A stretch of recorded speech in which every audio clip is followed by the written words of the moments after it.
And yeah, I just love this conference. Uh, it's good to have a place in the UK. I guess now it's virtual, but still a place affiliated with the UK for Black mathematics. So today I'll be talking to you about, I guess I should have really called the title of this talk, The Usefulness of Statistical Physics in Living Matter. And yeah, so just like Fatima did, I'm going to give you just a very brief background of kind of my academic history.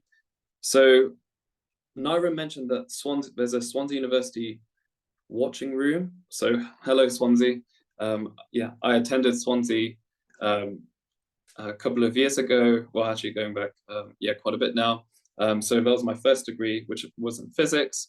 So I did an MPhys in physics, where I also won the PM Davison Prize, basically for the masters of the theoretical physics master's project.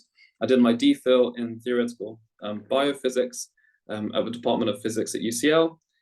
And then I had the pleasure of doing a postdoc at the University of Luxembourg. And now I'm in my second postdoctoral research position in applied maths, this time at UCL.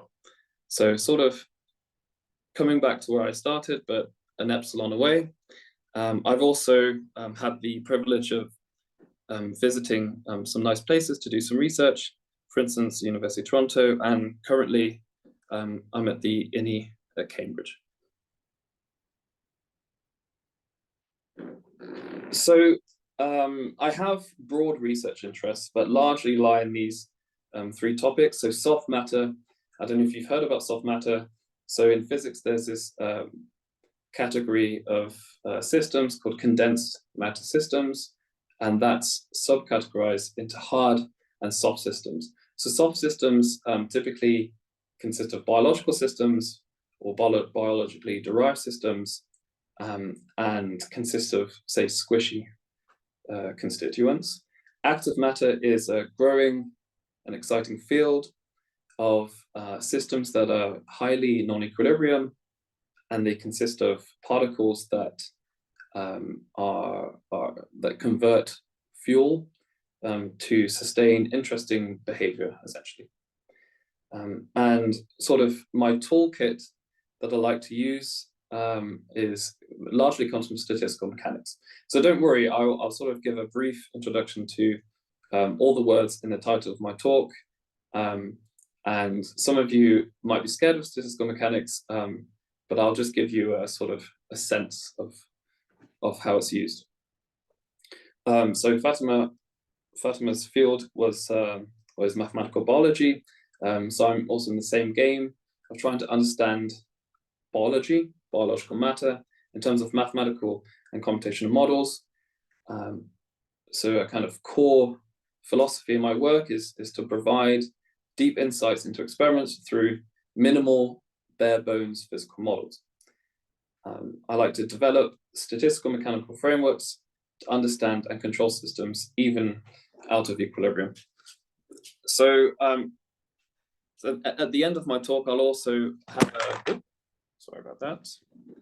I have a fun game to play. So if you can stay awake in the talk, I will present some exciting results, but also there's a fun game to play at the end. So just to kind of give a broad sketch of science. So science consists of experiment, theory, and simulation. So theory and simulation are sort of the corners of science to which I sit. But of course, without a robust connection to experiments, theory and simulation will be led very much astray. So I sort of do a lot of theory, a lot of simulation, and I connect those to experiments. So as I said before, statistical mechanics has a reputation of being inaccessible. And actually, there's a funny passage in a popular textbook, so A State of Matter by Goodstein, and I'll read it here. So introduction, thermodynamics and statistical mechanics of the perfect gas. So Ludwig Boltzmann, who spent much of his life studying statistical mechanics died in 1906 by his own hand. Paul Ehrenfest, carrying on the work, died similarly in 1933. Now it is our time, or our turn, to study statistical mechanics. And perhaps it will be wise to approach the subject cautiously. We will begin by considering the simplest meaning, for example, the perfect gas. So this is sort of a funny passage if you ever encountered that textbook, and it shouldn't alarm you. Statistical mechanics is, I think, very intuitive. It's a beautiful framework and collection of ideas and tools. So essentially, a good thing to think about when thinking about statistical physics is the number of constituents of our system. So on the left, of course, there's 2 particles. It's a very, very small number of particles. In the middle, n is of the order 10 to the 3. So sort of enough that if you spent a few minutes, you can count them all, but then it's starting to become a bit cumbersome. And then as n tends towards infinity, all the particles sort of smear out into the continuum. And in statistical physics, this is part of the thermodynamic limit. But a lot of interesting physics lies in the middle, where you have sort of 10 to the 3 particles. So not so little that it's almost trivial, not so many that you form a continuum, but in this middle range. And a lot of biological systems live in this range. Sort of the job of a statistical mechanic is essentially to relate systematically microscopic observables, for instance, the position of a particle I, say, or its momentum, or other variables, say A to G, whatever, to macroscopic quantities, such as P, pressure, T, the temperature, F, free energy, and so on. So modern statistical mechanics is connecting the microscopic quantities that depend on each particle, I, and sort of grouping them together into these macroscopic quantities. And if you're interested, so modern statistical mechanics emerged from classical thermodynamics, and thermodynamics is a sort of empirical framework, basically a group of laws that arose from observations. But classical statistical mechanics emerges from a few principles, and everything can be rolled up from those. And it doesn't just depend on empirical observations. Okay. So another thing that's important to think about in statistical physics is that our systems are usually subject to fluctuations of some kind. So for instance, if I have some observable, and I look at it as a function of time, so this is just me drawing a blue line, you can see that such an observable is fluctuating. Dealing with these fluctuations is important in relating the microscopic quantities to these macroscopic quantities. And how does that sort of look in practice? So I can give you an introduction here. So on the top line, we have these, sorry about that.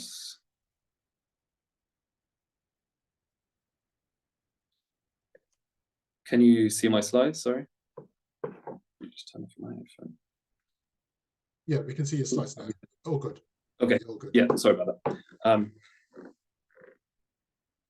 Great. Actually, no, is it possible for you to keep your camera on, if possible, just so I can get, because I'm looking on my computer just to make sure nothing's frozen. Okay, great. Okay, so that's happened before. Okay, so on the top line, you have these kind of angular brackets around X. That just means I'm going to take an average. So I'm going to track my observable through time, say, and perform averages. So the middle relation is So you can think of the sum over small t and t as a sort of a time average. So I'm sort of looking at, for instance, on this curve, I have my laser point, so you can see this laser point. So I'm taking different points in time. Normally these are like linear, if you do an experiment or something else. And I track the observable at these distinct times. So this is this sum here, and this t is the total time. And then before I do that, I can do an average. So I sum all the microscopic quantities and average it over all particles. So this is essentially like an ensemble average. And this ensemble average is denoted on the right with this integral over, so Q and P essentially positions and momentum. But what it means is that of all the, I kind of sum over all configurations, and I weight the observable by this probability P. So this equality sign is very important in statistical physics. It relies on something, it relies on your system being in equilibrium. So something called the ergodic theorem. The fact that I can relate a time average to an ensemble average relies on equilibrium. And deviations from this are important in looking at some biological systems. So this probability has this form. It's sort of an exponential weighting of U, which is the total sort of energy of the system.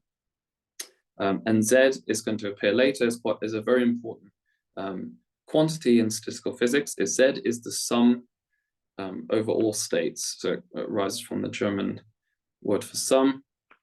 And KB also is an important physical constant. So it's called Boltzmann's constant, has this number to 3 decimal places.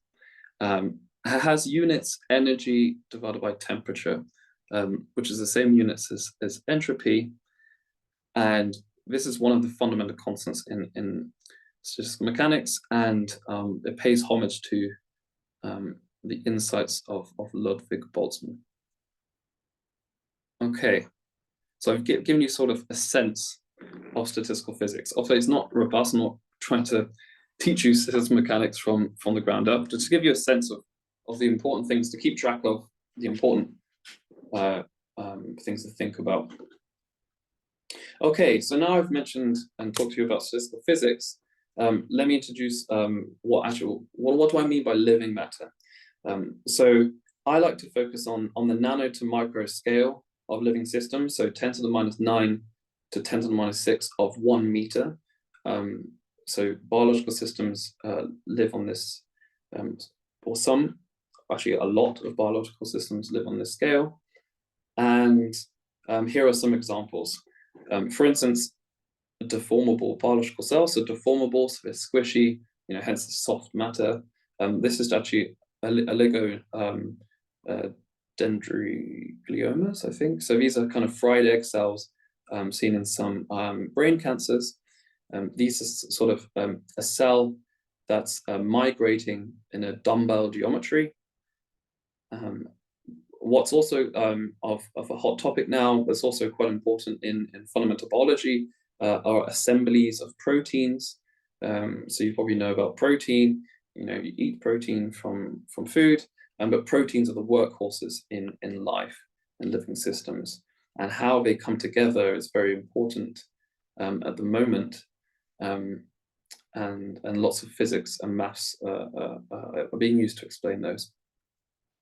Another one are signals. So we know in biological systems, they send signals, and this leads to, for instance, ion transport cascades and so on. One is the Wnt pathway, which is important biology. Another class of biological systems are transporters. For instance, the nuclear pore complex, which is the gatekeeper of the cell nucleus, controlling the bidirectional exchange of biological material from the cytoplasm to the nucleoplasm. Actually, so most of my PhD was understanding the inside of the nuclear pore complex. So it looks like this, it's a hairy ball, hairy pore with these sticky spheres. So yeah, let's actually take a deeper look into the nuclear pore complex. Before I do so, and now I've primed you with some sense of statistical physics and living matter, we can start to talk about them coupled together. So I mentioned the importance of fluctuations. And if you're wondering what fluctuations are again, just think about, the room you're in, you're breathing air, the gas particles are kind of moving erratically around you.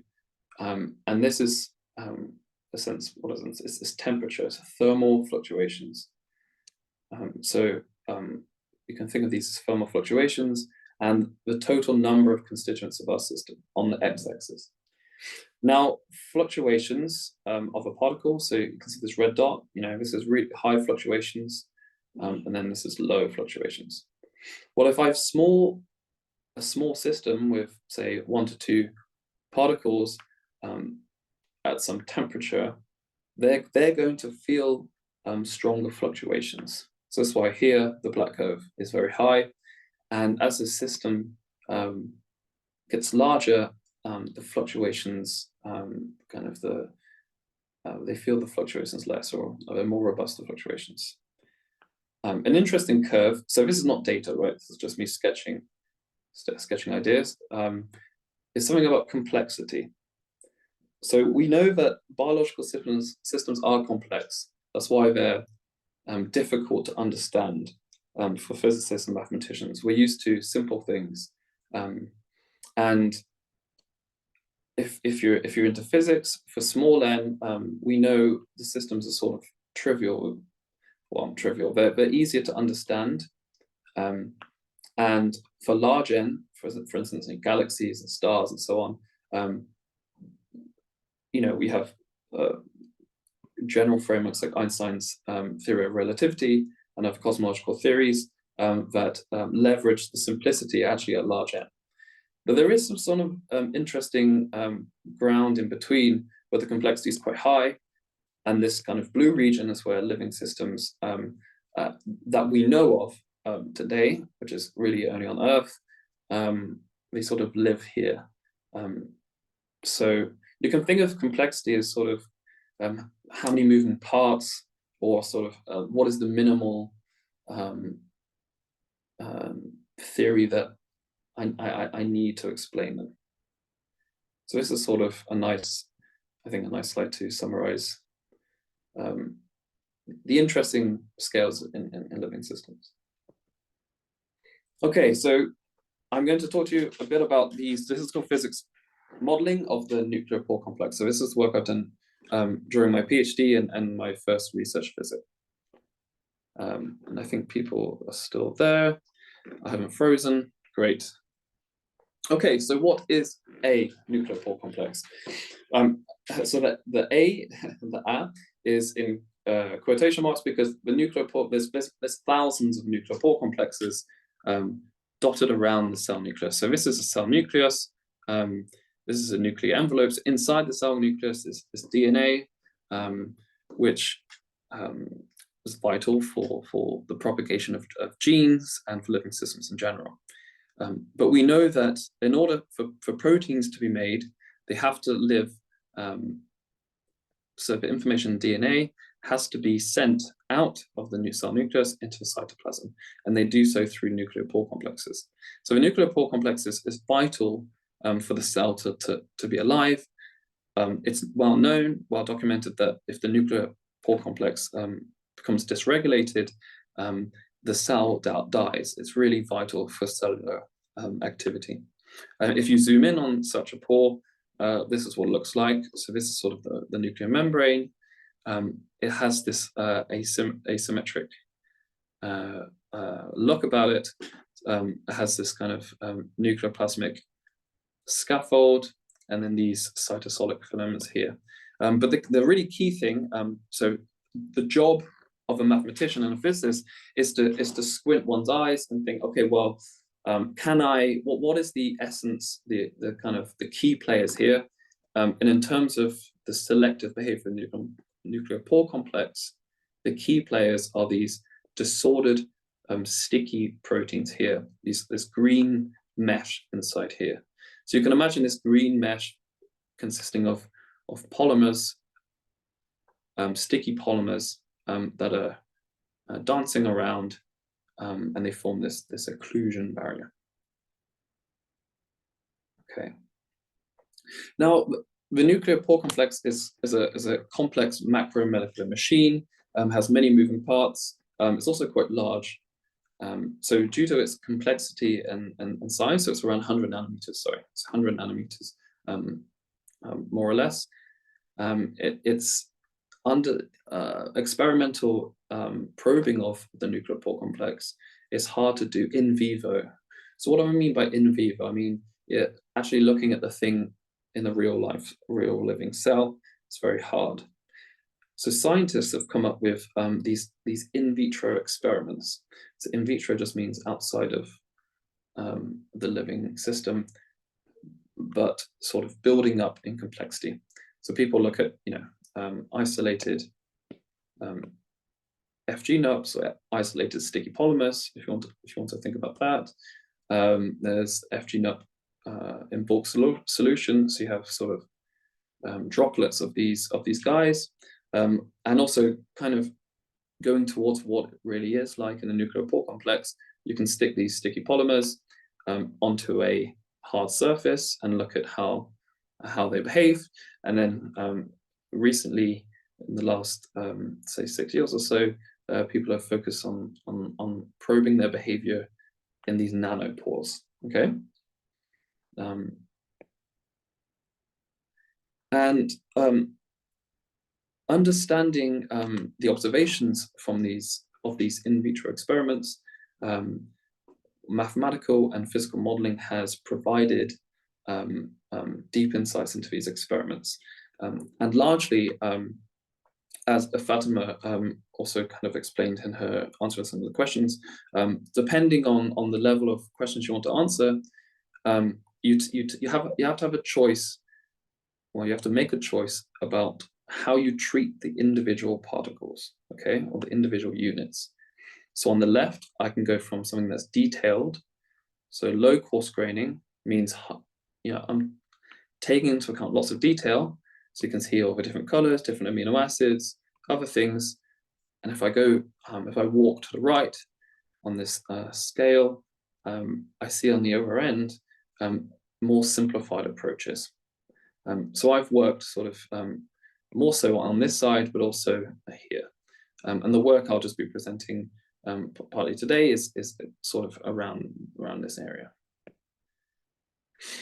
Okay, so an important part of how the nuclear pore complex functions are the interactions of the FG-NUPs, so these sticky polymers, and nuclear pore receptors, so these orange things here.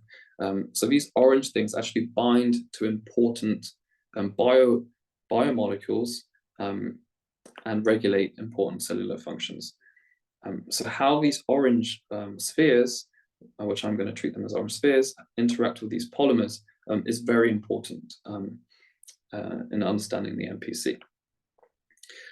So another thing that's sort of important to take into account here, as you can see, there's little green dots on everything. So these green dots represent cohesive regions on the protein and cohesive regions on the particle. And it's sort of, when I was doing this work, it was hypothesized that multivalent interactions could play an important role here. So what do I mean multivalent? Well, multi is many, valency is sort of affinity.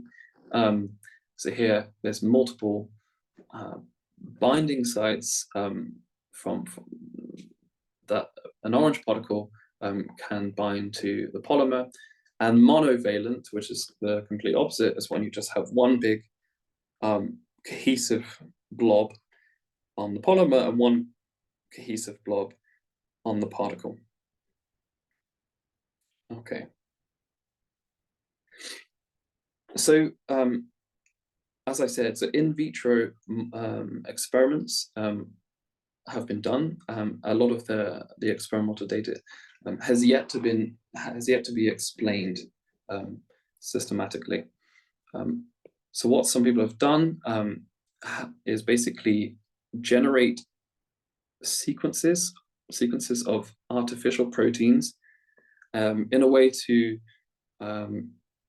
test the different levels of cohesion. So going from F1A to F6A, I'm turning on 1, 2, 3, 4, and so on cohesive blocks. So experiments being done on this group are trying to probe what does the number of cohesive blocks do to my observables. And here the F2A to F2D is if I keep the number of blocks the same, here too, and if I separate them along the sequence, what does this separation do to my observables? Okay.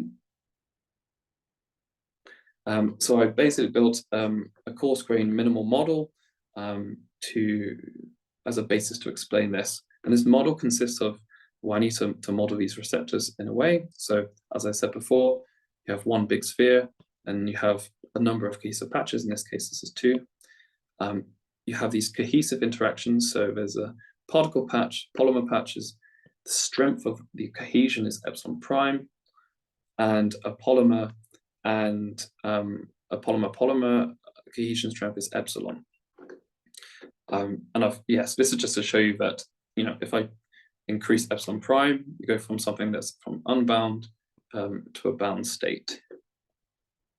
So this is sort of the physical picture, okay? Now, I can put that physical picture and run computer simulations. So Fatima mentioned agent-based simulations. This is similar, so it's particle-based molecular dynamics. And what we can basically recover quantitatively the experimental data.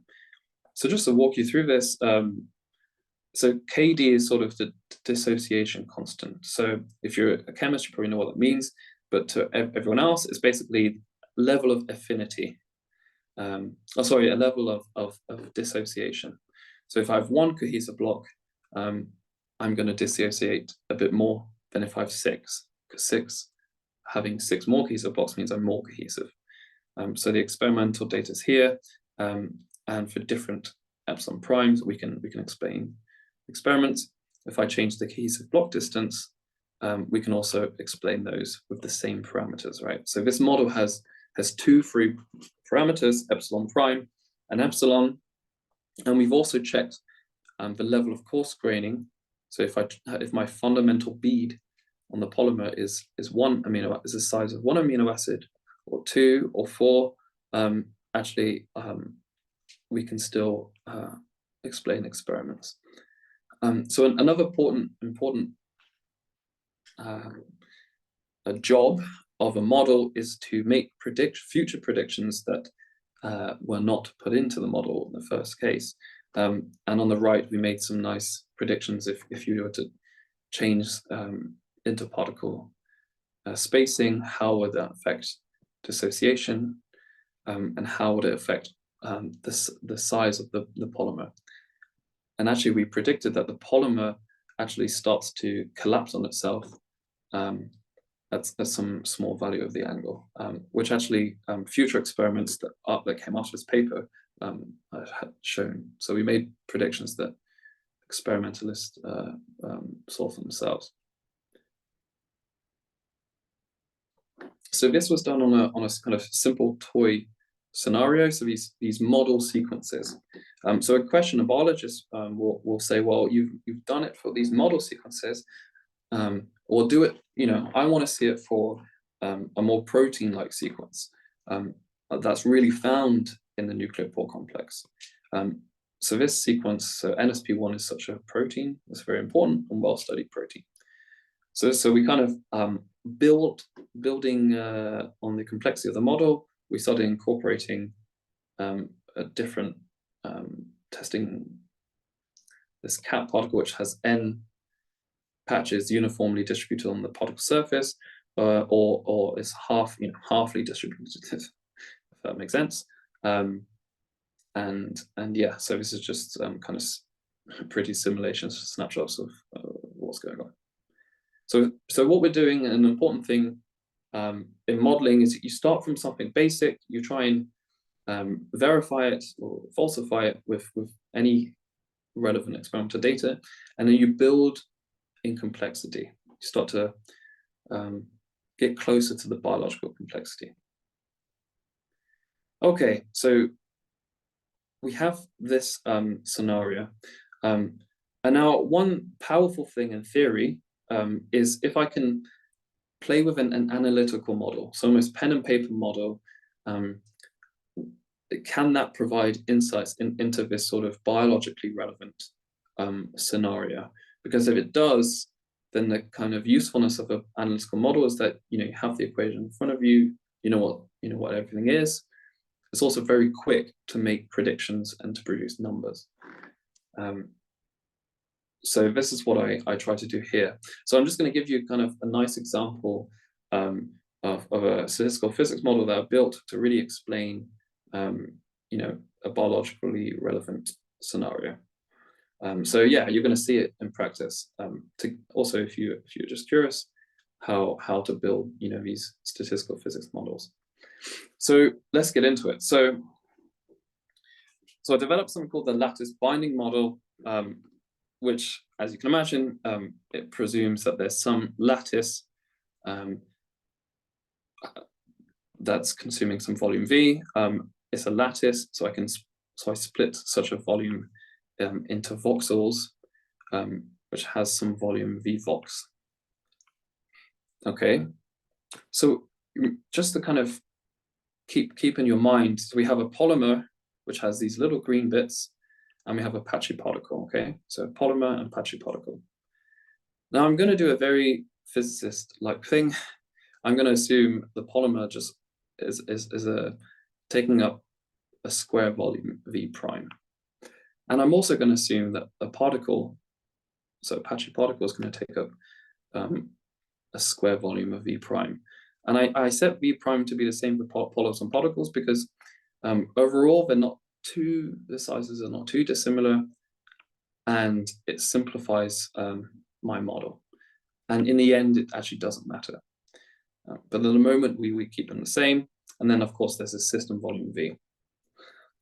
So in practice, these orange and blue bits are moving around the box, right? Just like a real polymer and a real particle would just fluctuate and move around in space.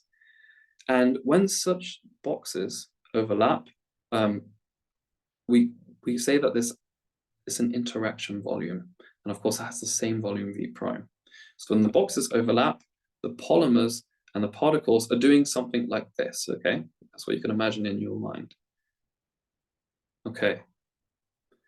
Now, if we were to, so if I'm going too fast for the slides, please let me know.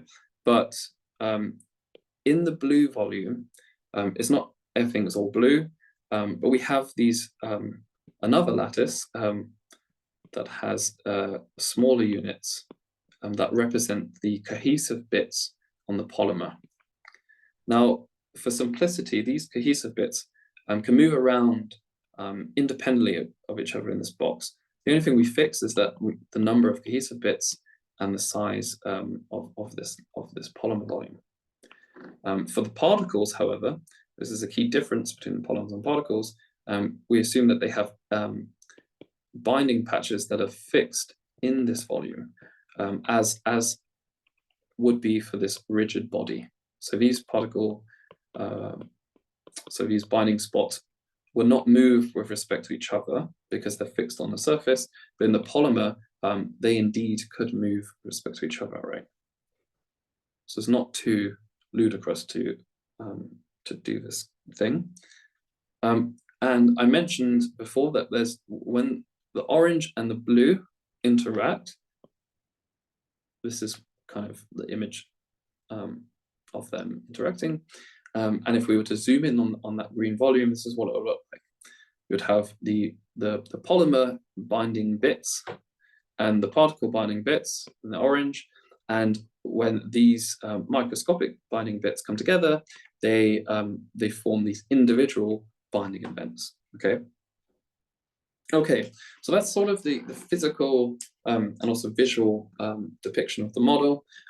So let's try and do some sums. Okay, so the sum over all fears, I love that movie with Morgan Freeman, but this is now we're doing a sum over all states of the system. So I mentioned the Z that appeared in the probability in the beginning. Well, Z is the sum over all states. And once you know the sum over all states, you know essentially everything in this model. It's just very, very hard, if not impossible for most cases, to write such a thing. But because our system lives on a lattice and we've made some very crude assumptions, we may actually be able to do the sums. So Z0 plus Z1, these are the different parts of the system. So different kind of ways of summing the states.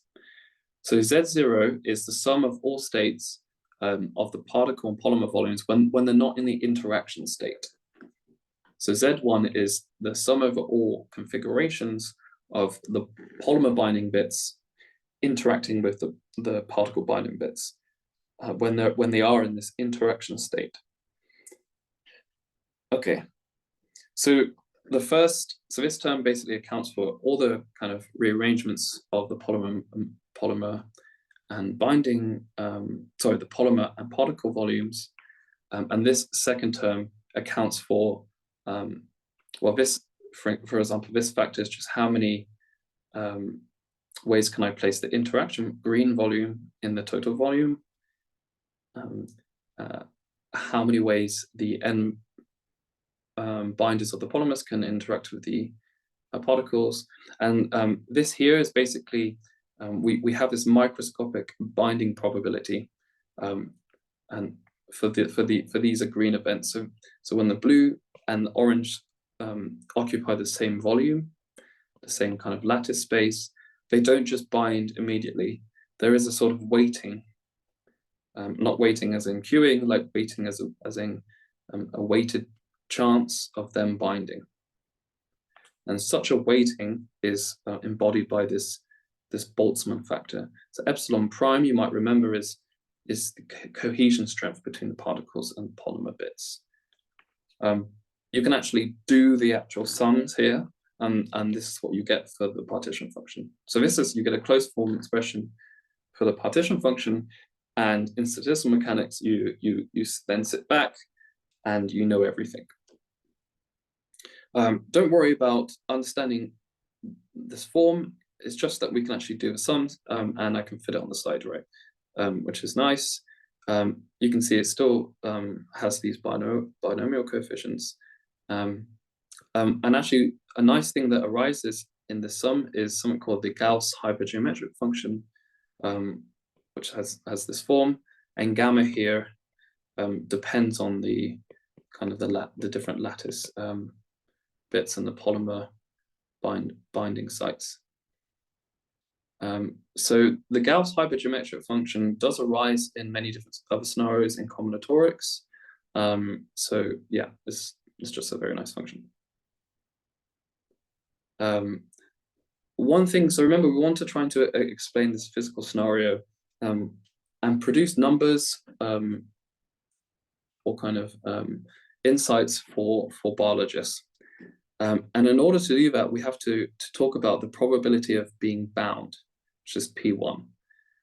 So it's basically, what is the probability that a polymer is bound to the particle? It's written like this. Again, it has this sort of form that we showed before, so kind of exponential weighting. Of course, some proper accounting of things here, and then weighted or normalized by the sum over all possible configurations.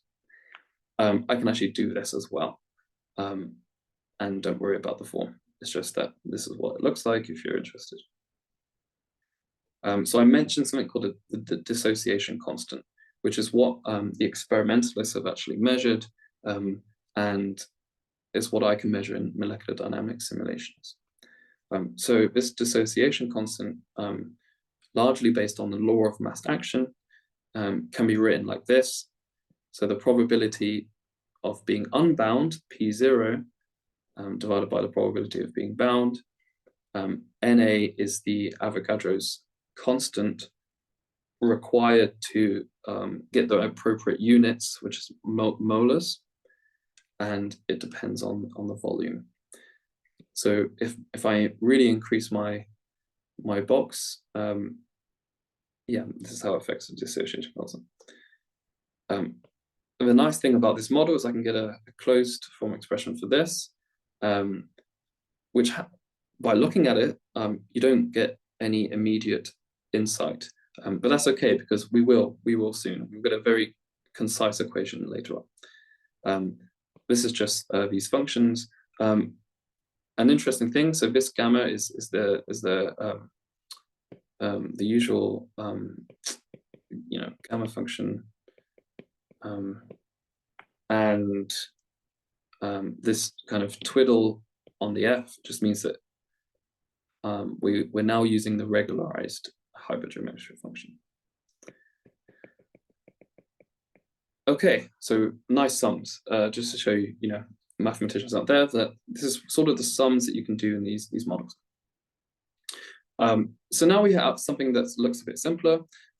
So in the previous equation, if I assume that actually the particles are monovalent, and the system is in a dilute limit, so it's not many polymers and not many particles, but they're still interacting, I can simplify the previous equation, which doesn't give you a quick insight, into something that does. And the important thing about this equation is that this is a well-known equation in chemical physics, and it's nice to recapitulate something that's well-known. Basically, that your level of dissociation depends on the cohesive bits on the polymer. So if I have more cohesive bits on a polymer, so the number of cohesive blocks increases, my dissociation decreases, okay? Because I'm dividing by something that's getting bigger, and this is what we saw in experiments, and this is how it should behave on this epsilon prime.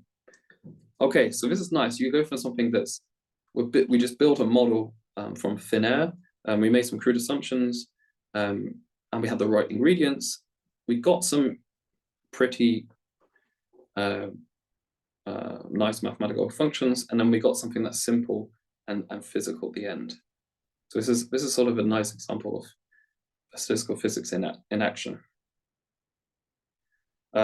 So the key test, like I said, this triangle of science, the key test of a theory is you test it with experimental data. So this is KD, experiments. So NMR is nuclear magnetic resonance. And with this lattice binding model, we can explain it very well with just one fitting parameter. The dashed line is actually just a simple inverse relationship between the number of cohesive sites, and A is the fitting parameter. In this case, it does very well.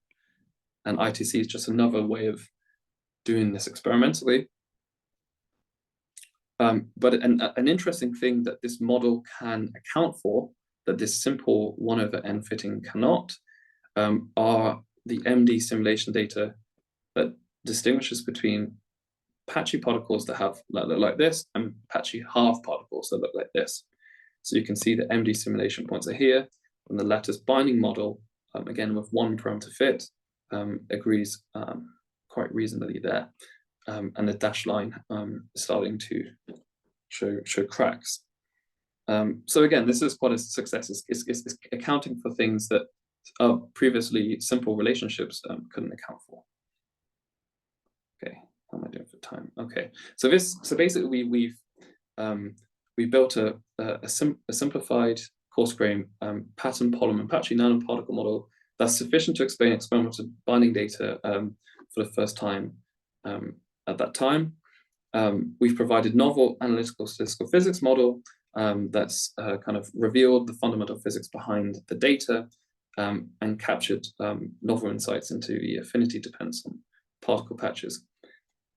So overall, our paper explained important aspects of multivalency in the MPC and how key variables modulate interactions.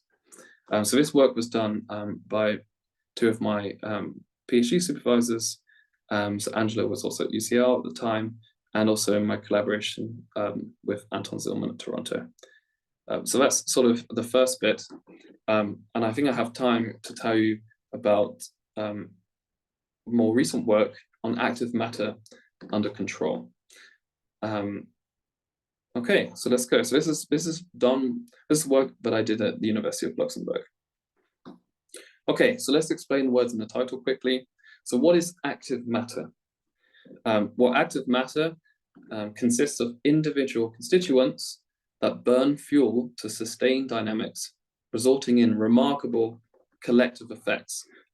So one that if you've had the pleasure of seeing in person and also hearing in person, so flocks of birds are actually amazing to listen to, not just watch. Also mesmerizing. So this is just a beautiful photo by Søren Salker. And the interesting thing, you can see this cloud of birds moving, and there's no leader. A lot of people think, oh, there's one bird or a few birds at the front leading everyone else. But actually, this phenomenon happens with no leader. So the birds exchange positions in this flock quite regularly, actually. There's also schools of fish. There's a huge, there's a nice example of active systems, turbulence in bacterial populations, and so on. So I'm just going to show you a movie about artificial active matter. So here's an experiment where you have these particles that are Janus particles, okay? So what's a Janus particle? Well, a Janus particle consists of something with two sides. One side is covered by a chemical, okay, upon which, if I shine light on it, so chemical, light, self-propulsion, okay? So if I shine light on these particles, they kind of gives them a sustained kick. And you can see in this experimental movie, when you do that, the particles come together in these clusters. And when the light is switched off, they resume their Brownian diffusion. So Brownian diffusion is the normal diffusion that you see in smoke particles or non-active systems. So the summarized active matter consists of remarkable collective effects in living systems across scales and in artificial human-made systems. So you saw somewhat before, but even in active matter, simple models can be powerful. So this is like sort of, you have a complex bird here. I can just treat it like an arrow. And even by doing that, some alignment interactions, you can recover some of this complex collective behavior, such as flocking and so on. Also, just to kind of have a one-to-one with the experiments I showed you before, if I just have repulsive disks and give them a kick, so like the kind of Janus particles I showed you, you can get this clustering without attractive interactions, right? So it's sort of interesting. So without attraction, any stickiness, these guys like to come together in a fluid of, or in a gas of the same disks. So there's great promise in creating and devising new technology that's based on active matter systems. So active matter systems demonstrate remarkable collective behaviors and some robustness to environmental stressors that passive systems, so non-active systems, cannot do. So there's growing, a boom of work in the past 3-4 years, doing such things like controlling active patterns using optical techniques, and devising optimal control models. So when I mean optimal control, just to give you a little bit of a quick, in case you don't know what that word means, it's fine. Okay, So if I want to go from A to B, there's many ways I can do it. You know, I can do the green, I can do red. But let's just say for this example that the black one, the black path, is the most efficient, the optimal one. So I can, if I take the system from a state A to state B, what is the optimal path? That is essentially what optimal control tries to figure out. So there's a challenge in performing and devising optimal control frameworks for active matter systems. And why? Well, active systems are fundamentally out of equilibrium, and if they are out of equilibrium, they are dissipating heat to the environment. Okay, so let's have a look. So why should one care about the heat? Well, the dissipated heat to your surroundings is a measure of thermodynamic efficiency. So think of your engine. If it's emitting too much heat, if your laptop's emitting too much heat, it's not being efficient as something that's doing that's emitting less heat. Now, for passive systems, if I look at the heat dissipated as a function of protocol duration, so how long the path takes from A to B, you see that you get this decreasing curve, and it will keep on decreasing for ever greater TP. And indeed, for passive systems, so this is the normal systems that statistical mechanics deals with, TP to infinity is the most efficient one. So it's something called the quasi-static limit, if you want to Google that. And in active systems, though, there is a sort of ever-growing cost for optimal control, because the active system is constantly converting fuel on the particle level. So there's a natural minimum that arises, meaning that there's a finite protocol duration that is truly optimal. And this work, essentially, the main physics is in this diagram. And the target is really this, to locate TP star. This is just a control problem, to kind of formalize it. You take, so one parameter of your equations, you have an initial one, alpha naught, and you send it to alpha one in some way, within some duration here.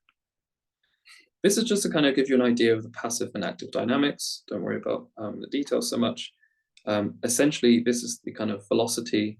It depends on forces, interactions with other things, and this, an important thing is it depends on fluctuations. So D is the diffusion coefficient. So remember, you saw the diffusion coefficient in Fatima's talk. So it's how much a particle moves around. A force, if you remember, remind yourself of mechanics, a force is the negative spatial derivative of a potential energy. This is something, this is the heat, right?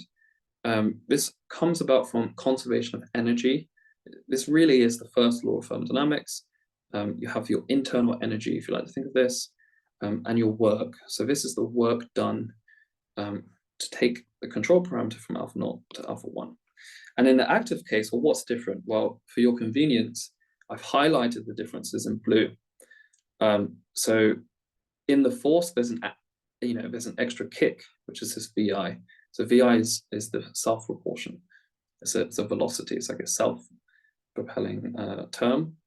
And because there is such a term, there's a contribution to the work, which is given by this. So this is sort of like the active work, okay? And this actually complexifies the problem. It adds a challenge to the finding of TP star, but we can deal with that.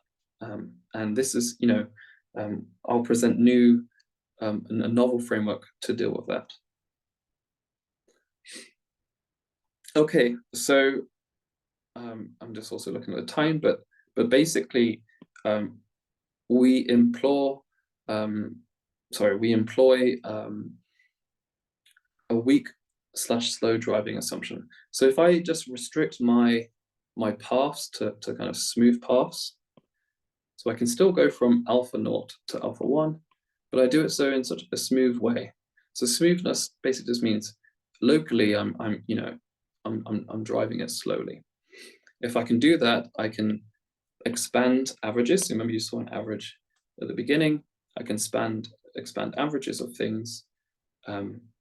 This is the steady state average. This is kind of the first order term and second order term and so on. And we say, well, the second order is enough. An interesting point to note is that the second order, you need the second order term when controlling active systems. Again, creating a challenge to solve them. By employing this weak slow driving assumption and using response theory, we essentially get this form of the heat. So we have, this is the cost function, if you like. So the running cost of our protocol. We have this boundary term, and then we have this time integral of what looks like a Lagrangian, okay? Now, physicists in a room will recognize this as some sort of action. So you remember like minimizing an action. This term plays a key role in the optimization problem, essentially. So this is just to highlight, with the active systems, you have these blue bits that actually look innocent, but actually they're not. And an interesting thing, if you get rid of activity in this model or in this framework, that's more correct to say, you get back frameworks that have already been discovered for passive non-active systems. So our framework is more general in that sense that we can account for previous results. This is just to show if you do some more massaging, don't worry about the form, okay? Just really focus that you get these 5 important quantities, so V, phi, sigma, lambda, psi, that are important in solving the optimal protocol. So this is what I call, the Greeks, okay? This is not to be confused, because in finance, they also have something called the Greeks. So yes, okay. These are really important for solving the optimal control problem. And what you can do is, you notice in a Lagrangian that you have this nice form that people in physics and dynamical systems can relate to. It has this sort of kinetic-like term and a potential term. So this potential term comes from the activity. You can use symmetries or invariants of the Lagrangian to pull out a constant of motion, which you can rearrange to kind of solve for the protocol duration. So this V makes this hard because as E approaches the maximum of V, obviously this thing becomes very hard to solve. So in this case, we made use of arbitrarily precise numerical integration techniques. Okay, this is, again, I'm looking at the clock. This is basically, so we also make use of path integral approaches for the response. So these response functions are important in statistical physics. They tell you on the left-hand side the response of observable X to some perturbation, and they relate this response to the right-hand side, which contains correlation functions in the unperturbed dynamics.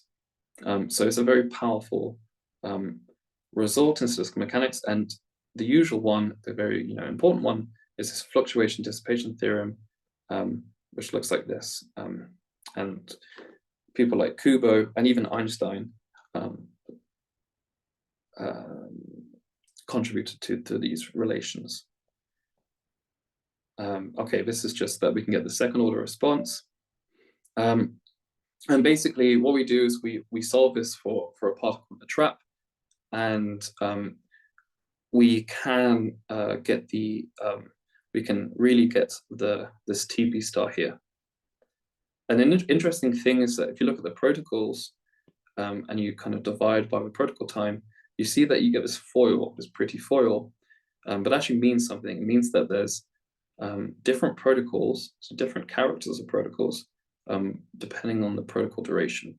So in passive systems, they essentially collapse into, I think, this line. So this is an interesting thing that we discovered in this paper. we can do it for many body systems. Again, just looking at time. But if I inflate the particles,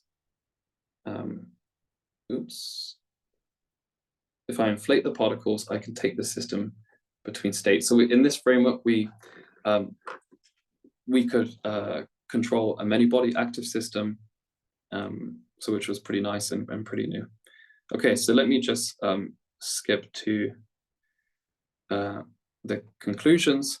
So yeah, so we basically created a novel and systematic framework to control systems from far from equilibrium. We've also extended to discrete state systems. There's enough time to go there. We motivate thermodynamically consistent models of active matter. And so I have future work on this regarding the driving of active systems through phase transitions. And so I know, Alex, if I just can go eating into the question time, but I promise that there'll be some game to play at the end. So does anyone know what links all these people? And feel free, yeah, first person to kind of get it, feel free to do it in the chat or just say it out loud if they can. If Naira, do you know? Are they all Anyone Nobel know? Prize? Are they all Nobel Prize winners? Exactly, they're all Black Nobel Prize laureates, and yes, exactly. As of 2022, so out of the 954 winners of the Nobel Prize, only 17 are Black, so that's 1.7%. And does anyone know the total number of Black Nobel Prize laureates in science?